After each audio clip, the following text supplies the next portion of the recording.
itu ada dua cara. Usaha yang pertama adalah usaha zahir. Usaha yang kedua adalah usaha batin. Kita sering mendahulukan usaha zahir, usaha menyelesaikan apa saja, termasuk usaha masalah keuangan.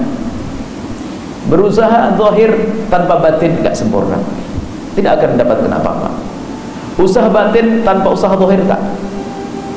Semalam hanya doa saja, ya Allah berikan rezeki, sholat malam, kau kerja tak dapat duit dia. Usaha batin saja. Ada orang usaha zahir lupa kepada Allah, tak benar. Kita sering mengandalkan kehebatan zahir kita, lupa kepada Allah. Ini yang menjadi masalah besar tuh, karena kita sering lupa kepada Allah. Ini tidak pandang seorang pengusaha, seorang ustadz pun sering lupa kepada Allah. Contoh seorang ibu yang solehah, semoga anak-anaknya pada sehat, putra-putranya sehat semuanya, amin. Ada seorang ibu yang punya anak sakit. Di saat anaknya sakit, karena ibu dia punya uang, punya ringgit, kemudian dia punya koneksi, punya kawan, dokter dan sebagainya, anaknya sakit, demam, panas, tinggi. Seorang ibu yang sehat akalnya, dia akan berpikir untuk mengobati anaknya. Kalau sampai dia tidak mengobati anaknya, semua orang akan marah. Ini ibu macam mana nih? Macam apa ini ibu? Maka seorang ibu langsung bergegas telepon kepada seorang dokter. Assalamualaikum dokter, bisa saya datang saat ini? Oh iya, kenapa? Anak saya sakit. Pergilah seorang ibu. Dan wajib seorang ibu berusaha untuk mencari obat untuk anaknya, sehat akalnya. Ya betul? Cuman saya pengen tahu, hei ibu yang solehah, siapa di antara kita yang di saat anaknya sakit, sebelum pergi ke dokter, mengambil air wudhu lalu sholat 2 rakaat, memohon kepada Allah, ya Allah berikan kesembuhan kepada anakku? Ayo tanyakan. Kita sering lupa kepada Allah. Dikisahkan Nabi Musa juga seperti itu. Nabi Musa itu ceritanya sakit. Setelah sakit minta kepada Allah kesembuhan, lalu Allah berikan, ya Musa idhab ila syajarat fulaniyah, wahai Musa pergilah ke pohon itu dan makan daunnya, ambil daunnya dan kau makan. Betul, Sayyidina Musa datang ke pohon tersebut, dimakan daunnya, sembuh sakitnya. Beberapa tahun kemudian sakit lagi Nabi Musa alaihissalam. Karena dia sudah punya pengalaman, langsung pergi ke pohon, makan daun, tak sembuh-sembuh. Lalu ngadu kepada, ya Allah dulu aku waktu sakit minta kepadamu obat, kau suruh aku makan daun. Kemudian setelah itu aku makan daunnya, aku sembuh. Setelah ini berlama-lama aku baru sakit lagi.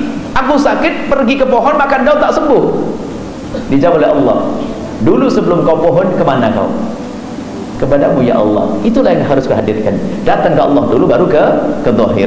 Makanya ini perlu minta kepada Allah dulu, ngambil air wudhu, sholat 2 rakaat kalau bisa. Yang usaha kerja pun demikian.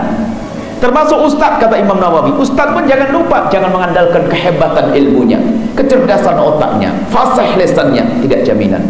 Yang memberi hidayah siapa? Allah. Yang memberikan ilmu siapa? Allah. Maka kata Imam Nawawi, seorang ustadz itu termasuk bentuk daripada pengkhianatan halus tersembunyi kalau hanya mengandalkan kecerdasannya, khianat kepada Allah. Maka ustadz itu ustadz yang serius, ustadz yang murabbi yang sesungguhnya, itu sebelum mengajar malamnya sudah memohon kepada Allah dengan berrakaat-rakaat. Sholat malam minta, ya Allah aku esok pagi akan pergi ke sana, ya Allah berikan hidayah dan bimbinganmu kepada yang di sana ya Allah. Sampai Imam Nawawi mengatakan, jika engkau ingin mengajar ilmu, kalau sempat sholat 2 rakaat sebelum mengajar ilmu di tempat mengajarmu. Kalau itu masjid, gabung dengan sholat tahiyatul masjid. Kalau bukan, lakukan sholat 2 rakaat lalu mohon kepada Allah, ya Allah berikan ilmu dan bimbingan kepada yang belajar. Minta kepada Allah, bukan hanya menyiapkan materi ilmunya ditulis hebat ceramahnya, wah bukan itu, tapi Allah. Maka dari itu, pengen cari solusi tentang keuangan, tapi sholatnya ditinggal, wah ini cari sengsara. Kalaupun dapat dunia, hilang akhiratnya, lebih rugi dia. Maka ketahuilah, usahamu seperti apapun, engkau akan dapatkan sesuai dengan apa yang Allah tentukan, tidak akan lebih. Maka tetap berusaha, tapi jangan jauh dengan Allah. Yang lebih sengsara lagi, naudzubillah, ada seorang punya usaha dunia serius, tapi dilupakan kepada Allah, sukses lagi dia.